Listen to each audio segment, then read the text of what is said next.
Shalom peuple de Dieu, bonjour encore, bonsoir, ça dépend de l'heure à laquelle vous nous suivez. Et bienvenue à tous les internautes qui ont choisi la chaîne Adam Ministry TV pour les édifier et pour parler de ce qui concerne le monde spirituel.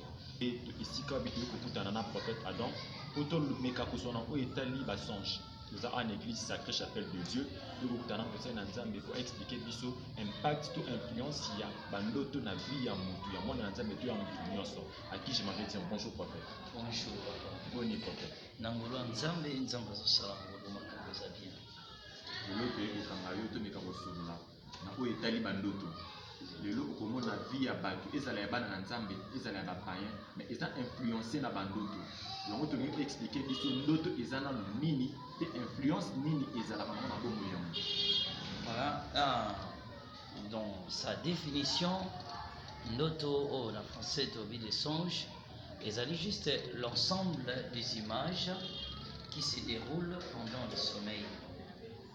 Pour sa définition, il y a vraiment tant de définitions.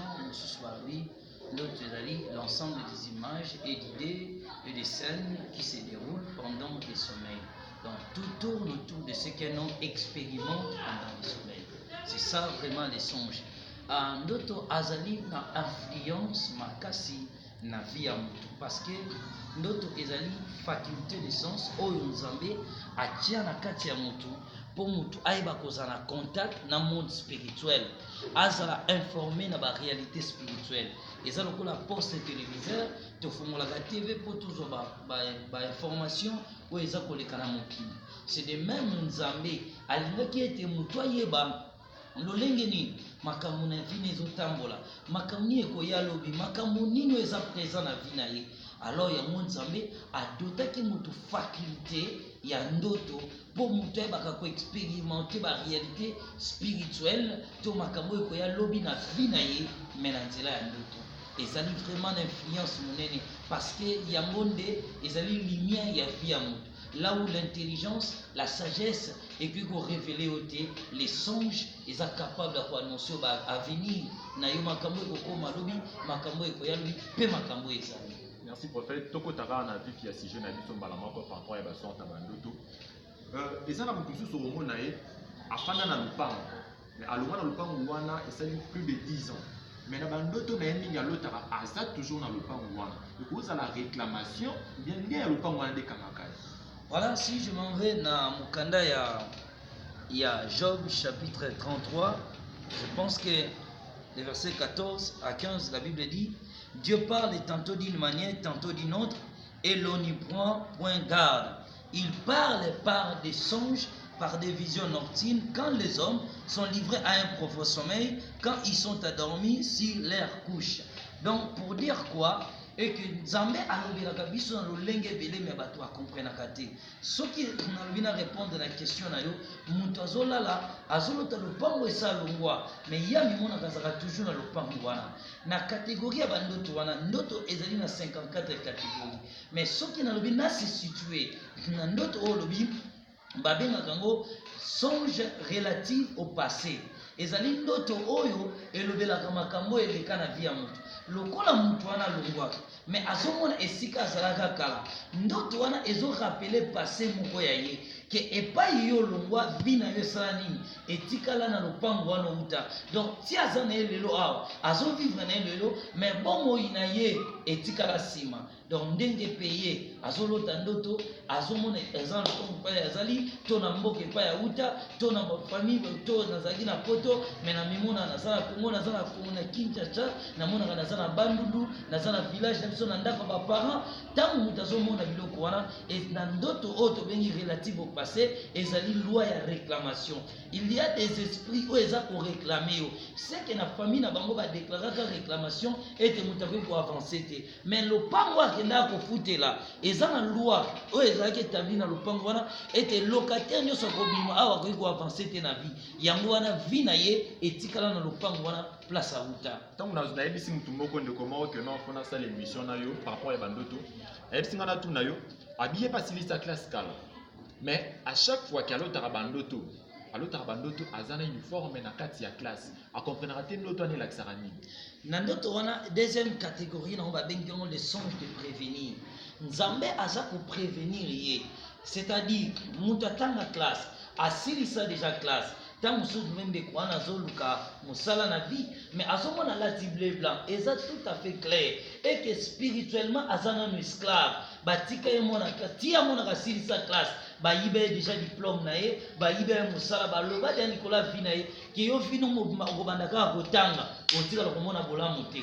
Yango na ndoto amona kalata toujours uniforme pour muto alati bleu blanc mwabala ezate muto alati bleu blanc mabonga ezate moye s'épanouir na vie ezate ezali songe de prévenir nzamba za ko prévenir ye qu'il y a un danger na vie na yo et si ba établissa maloba likola bo moina yo que yo ko avancer te ba songe de prévenir on nzamba za ko prévenir ba na ba réalité wana ezana mingi ba nde ba sala ka mutu makambo wana ba kanga yo spirituellement parce que ça na ba pouvoir o eza capable de maintenir vie à mutu.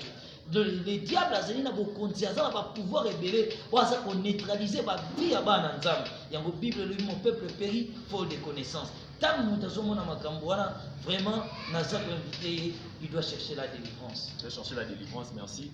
Prophète to kendeka na bandoto na basota bandoto wana moto mususu aolala aolota ndoto atikala jamais ko kende na mboka mais ye bandoto ne mingi za la kaka ke azana mboka ke azotambola na mboka mais il y a des gens qui na kaya bongo luto ane ko za la nini wana babengi yango songe de condamnation. Songe de condamnation asa prisonnier quelque part. Ce qui est dans mon calendrier, Psaume chapitre 2 verset 3, la Bible nous dit libère mon âme de sa prison, brisez leurs chaînes.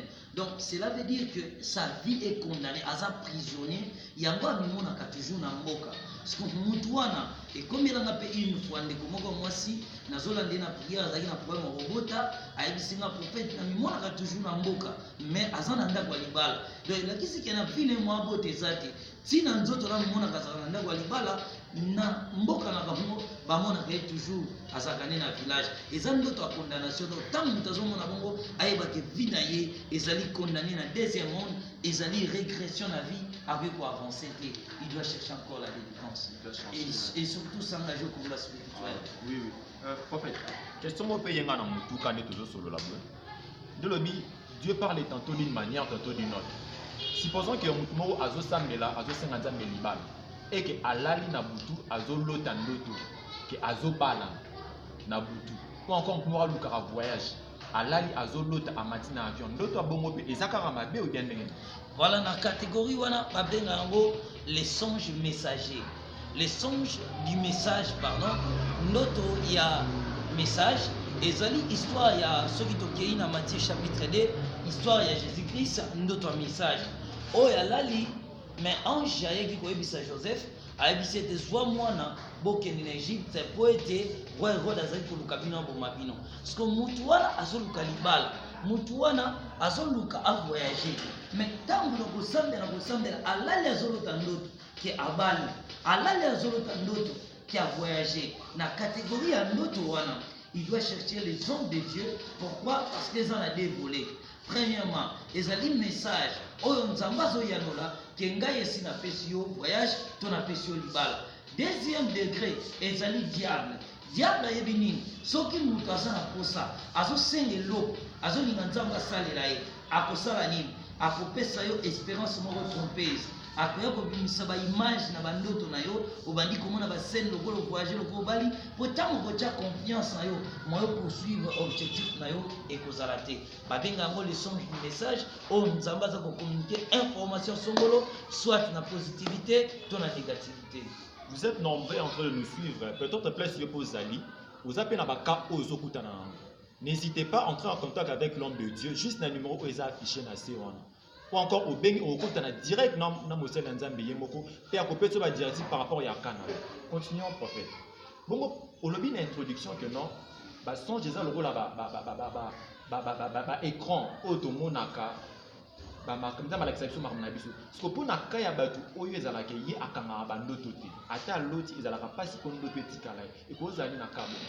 Voilà, dans le domaine wana il y a ce qu'on appelle les combats et moto ya mona kate mon peuple périt faute de la connaissance. Deuxième chose la Bible dit faute de révélation mon peuple va à la ruine, mon peuple est sans frein. Donc lorsque moto alota kate ezali piège vraiment total Nicolas Finaye après quoi avancer, après quoi s'épanouir, il y a un danger permanent aux autres qui étaient Finaye. Il doit faire beaucoup d'attention dans le domaine. Merci. Tous ceux qui sont lentement et sûrement vers la fin. Moi, quelques questions à Souka. En fait, pour nous, tout un an pour nous, à l'autre Rabandoto, à l'autre Tandoto, à Zobunda. Mais tant que la moukapi n'a tonga, à zo senti dans d'autres na imo faible. Donc c'est comme si bitumba wana et les cas qui vraiment réellement à se sentir à l'embité na boyi na bomoto na tonga. Pourquoi ça ni? Na catégorie Abandoto wana, babengango les songes du combat ou les songes des batailles. Le combat est toujours lutte ou est se dérouler spirituellement dans la vie à mon. Wana, je m'en vais plus dans mon kanda et Agi chapitre 7, bana nzamba tanga na verset 8, ti tokoma kana verset 17, o bazobeta appel solo ya Gédéon. Wana ezali ba combat ou se dérouler spirituellement na vie na ye. Mais ceux qui ont commis qu'on sentir, ben fait wana na nzoto, eza autour na oppression, eza ba attaque ou eza ko passer spirituellement. Siko nzamba zolinga azala informé na makambo eza ko se dérouler spirituellement. Akola mukana nzoto na ye azoka siko ya kolemba elakisi nini? Tangu mutazolo mutabitumba na ndoto elakisi eza na domaine moko ya vie na ye, soit na koteka, soit na musala, soit na libala na ye, azana bitumba o eza makasi. Siko bitumba ne komi ko se manifester na nzoto pona ko apprendre nini ete bitumba elekio tellement makasi na vie à tel point que na nzoto na yo okomona bolamu te. Nde yango wana mutu wana kolamuka sikoyo na bapasi wana kolamuka parce que combat na tango bande koleka spirituellement, il y avait des esprits sataniques. On va demander qu'on s'accapare na âme na ye, babande ko tabasser, ko betailler, ko nyokoler spirituellement, yango wana a ressentir ba effet wana corporellement. Mutu wana oya lotaka bitumba. Na ebité na mboka o bitumba ezali batu basombaka te, batu balambaka te, batu baliaka te, batu bavoyageaka te. Soki tovandi kimia bo eza pour kimia eza na mboka, admettons que masasi bandi kobeta partout. Mutu osala eloko azate, mutu obima azate. Tangu mutu alotaka bakomba na ndoto na ye, babeti ye, bazolanda ye, bakangi ye, babomi ye, babwaki na libulu, bafingi ye, nyonso wana eza ba catégorie ya basonge du combat. Ezalaki pe na nzela bafingi yo na ndoto, baswanisi yo na ndoto, bacholi yo na ndoto, babwaka na zamba. Donc tangu ozomona basini wana ezolakisa que ta vie est bloquée na kati ya zamba, ezali emprisonnement, bato bazoloba na ndoto, bazofingo na ndoto, ezali ba déclaration o ba déclarer likolo bo moina yo na domaine songolo que yo okomona bonheur to okomona bolamu te na mokili. Merci prophète. Ce qu'on a quand ya batu nyonso oyo ya par rapport bandoto oyo tobeti. Batu wana pomona ba solution na ba ko kozala nini? Na kati ya ba catégorie wana soki na tani malamu tomeki kolobela oyo tobengi songe du message, tomeki kolobela songe de prévenir, tolobeli songe du combat. Na catégorie ya bandoto wana eza na deux choses à faire. Premièrement, c'est chercher la délivrance, s'engager au combat spirituel et surtout construire une vie de prière constante. Donc une vie à la prière superficialité, mais être fondé dans la prière jusqu'à ce que, parce que délivrance est ali et la foi au Kangolami. La délivrance est ali makambo mutazo palpé. Donc tant que na Kangolami, au comment na changement na bandoto na yo, que bandoto na yo changé, ozomona suba scène wana te, c'est que aux a franchi. Mais tant que salama, tu dois t'engager à la délivrance, tu dois chercher les hommes de Dieu, balando la délivrance, peut s'engager dans le combat spirituel parce que bitumbe zali babunda kana mungunya lolenge à côté. Merci prophète. Ba obata qu'on a besoin de recours à contact na ba ko sala ndenge. Voilà ba ko beta kaka na YouTube Adam Ministry TV, ba ko la chaîne se va apparaître, to ba ko benga pe na 082 26 82 371, to na code Congo to lobaka plus 243 82 26 82 371. Même numéro wana bakoki kokomela ngango pe na WhatsApp tokoki kosolola, to akoki kolukanga na compte Facebook nanga abeti kaka mbaya komona nga na Facebook, to akoki kokomela nga pe na Instagram wana tokomonana wana pe tokosola. Église ezali wapi? Église ezali awa tozali na commune ya Matete na quartier Kintimbu na République démocratique du Congo na ville ya Kinshasa. Merci, vous allez qui belé à Rolanda Bisso, ou Ezaka introduction, pour continuer pour nous développer dans l'État Libassange. Vous étiez tellement nombreux en train de nous suivre, merci. N'hésitez pas d'appeler l'homme de Dieu, dans le numéro pour Aïbsi Binouana, Penzamba pour délivrer Bino. Merci à Christ Wazaki Nassima à caméra pour nous couvrir la Bisso Boé. Et merci à Bandeko sur Oyo, Bazo soutenir œuvre Oyo, Zamba Pambola Bino, de Kouten Ambalo. Merci.